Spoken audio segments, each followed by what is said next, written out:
नमस्कार दोस्तों, आज एजेंडा आज तक न्यूज में कंगना रनौत ने बहुत सारे मुद्दों पर चर्चा की, जैसे कि प्रियंका गांधी के स्पीच पर, लोकसभा के फर्स्ट स्पीच पर उन्होंने कहा कि उनकी बातों का ना कोई सर था, ना पैर था, ना कोई सुर था।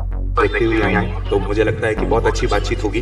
कंगना जी, लगभग 192 दिन हो चुके हैं आपको राजनीति में प्रवेश किए हुए, एक सांसद बने हुए।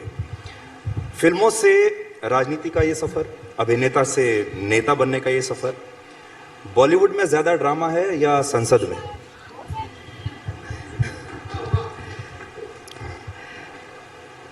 I think I've been very fortunate to get this opportunity to serve people, क्योंकि हमेशा ये बहुत कलाकारों के साथ हुआ है।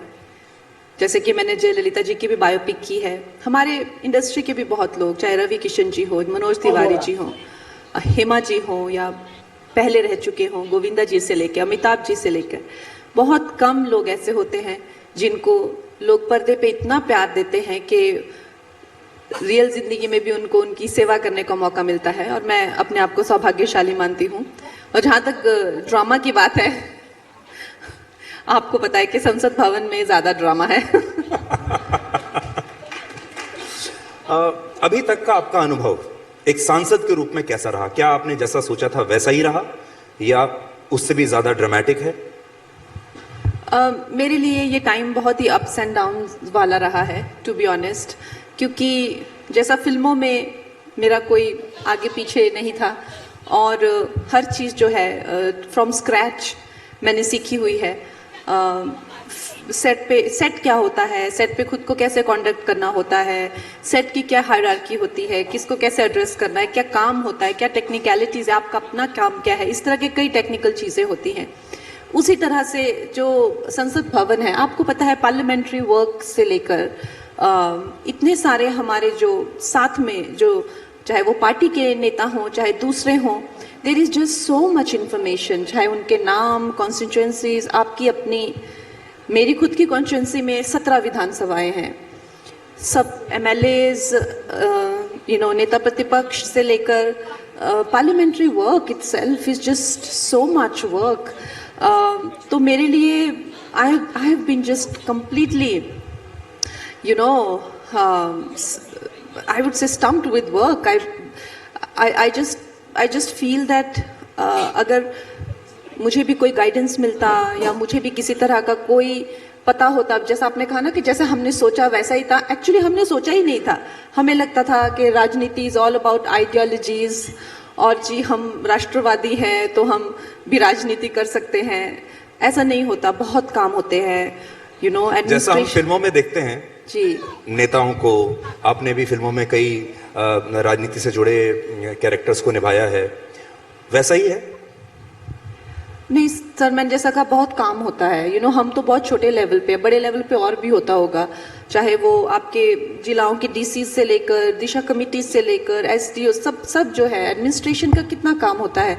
तो ये सब सीखते सीखते this initial few months have been totally baffling for me. It's not easy at all for me. और उसके साथ में पार्टी के गाइडलाइंस होते हैं, उनके अपने स्टैंड होते हैं इश्यूज पे, और इलेक्शंस होते हैं, और जब से हम आए तब से इलेक्शंस ही होते जा रहे हैं। हमारे इलेक्शन हुए, फिर उसके बाद में हरियाणा के हुए, फिर हमें भी महाराष्ट्र भी भेजा गया था, वहाँ भी प्रमोशंस किए, फिर अब फिर से दिल्ली के चुनाव आ गए हैं, झारखंड, तो इतने चुनाव हुए हैं, इतना कुछ हो रहा है, फिर पार्लियामेंट के 5-6 सेशंस हो गए हैं। So it's like a full time job, जो ऐसा आप सोचे कि हाँ फिल्में भी कर लें, ये भी हो जाए, it's a full time job. आज वन नेशन वन इलेक्शन पर संसद में 2 दिन का सत्र है, उस पर बहस हो रही है। वन नेशन वन इलेक्शन अगर हो जाता है तो जो आपकी जो शिकायतें हैं सारी दूर हो जाएंगी, इस पर आपने कुछ सोचा है? नहीं, डेफिनेटली। आप भी देखिए ना, मेरी तो क्या शिकायत, लेकिन पूरे देश को इससे कितना नुकसान होता है। जब से सरकार चुन के आई है तब से, एक तो हमारा जो कैंपेन होता है लोकसभा का, आप देख लीजिए, एटलीस्ट कितने महीनों पहले से शुरू होता है वो, प्लस जब से आई है सरकार चुनकर तब से इलेक्शंस ही हुए जा रहे हैं। तो क्या देश में क्या प्रोजेक्ट्स कंटिन्यू करेंगे जब सारे एडमिनिस्ट्रेशन हो गया या सरकार हो गई, और कितना खर्चा होता है। और सबसे ज़्यादा बार बार लोगों को हमारी जो पार्टी की जो गाइडलाइंस आती हैं कि लोगों को एक्साइट करो, वोट देने के लिए एक्साइट करो, लेकिन आप कितना इसके अलावा कंगना रनावत ने वन नेशन वन इलेक्शन को लेकर भी अपनी सहमति जताई, बोला कि इससे सांसद विधायकों को और भी पर्याप्त टाइम मिलेगा समाज सेवा करने के लिए। हमारी जो पार्टी की जो गाइडलाइंस आती हैं कि लोगों को एक्साइट करो, वोट देने के लिए एक्साइट करो, लेकिन आप कितना, लोग भी कितना जाएंगे अपना काम छोड़ के, एक थकावट हो जाती है, you know, it's just they get exhausted. तो उससे क्या है कि the appeal of elections is going down, almost every elections they are not excited about it। कि एक होता है ना कि एक डेमोक्रेसी का पर्व एक होता है, तो सब लोग, अभी क्या है, क्या इलेक्शन किसी को तो पता ही नहीं है देश में कौन कौन से इलेक्शन हो रहे हैं, क्योंकि इतने इलेक्शंस हो रहे हैं। तो this is a very big setback for the country. और मुझे लगता है जितना जल्दी वन नेशन वन इलेक्शन होगा, ये देश के कल्याण के लिए होगा। और प्रधानमंत्री जी जो है देश का सारे उद्धार करने के काम जो है वो उन्हीं के हाथों में लिखे हुए हैं, क्योंकि बहुत सारे लोग इसके बारे में बात तो करते हैं, विपक्ष भी समझता है कि इसकी क्या महत्वता है, लेकिन उनके बस का नहीं है। आप एक एक्टर हैं और कलाकार के बारे में, एक्टर के बारे में कहा जाता है कि जब आप फिल्म के सेट पर जाते हैं तो आपकी स्क्रिप्ट कोई और लिखता है, डायलॉग कोई और लिखता है, डायरेक्शन कोई और देता है, तब आप जाके परफॉर्म करते हैं। राजनीति में जब आप आई तो कई बार आप ऑफ स्क्रिप्ट चली गई, है ना, स्क्रिप्ट से बाहर के डायलॉग आपने बोले, उसके बाद आपको कहा भी गया कि भाई स्क्रिप्ट के साथ रहिए। मैं ये जानना चाहता हूँ कि क्या राजनीति में भी आपका कोई डायरेक्टर और स्क्रिप्ट राइटर है जो आपको बताता है कि ये आपकी स्क्रिप्ट है? नहीं, ऐसा कोई स्क्रिप्ट राइटर नहीं है और ऐसा कोई डायरेक्टर नहीं है। और खासकर इतना ऐसा नहीं है कि हम लोग जो राजनीति करते हैं तो किसी तरह का कोई ड्रामा कर रहे हैं। वो एक मजाक में बोलना एक अलग बात है, लेकिन हमारी जो पार्टी है खासकर एक राष्ट्रवादी पार्टी के नाम से जानी जाती है, और उसमें आप देख लीजिए, चाहे वो आरएसएस का बैकग्राउंड हो या एक टिपिकली जो एक बहुत ही ग्रास रूट लेवल से उठकर लोग ऊपर आते हैं, जिसे हम सेल्फ मेड कहते हैं, वो हो, या एक हिंदू सेंटिमेंट रखने वाले हों, ये बहुत ही जेन्युइन सेंटिमेंट है। और आई थिंक हर एक की अपनी भावनाएं हैं, अपनी पर्सनालिटी है, और हमें डेफिनेटली अपने आप को पूरी तरीके से एक्सप्रेस करने का मौका मिलता है।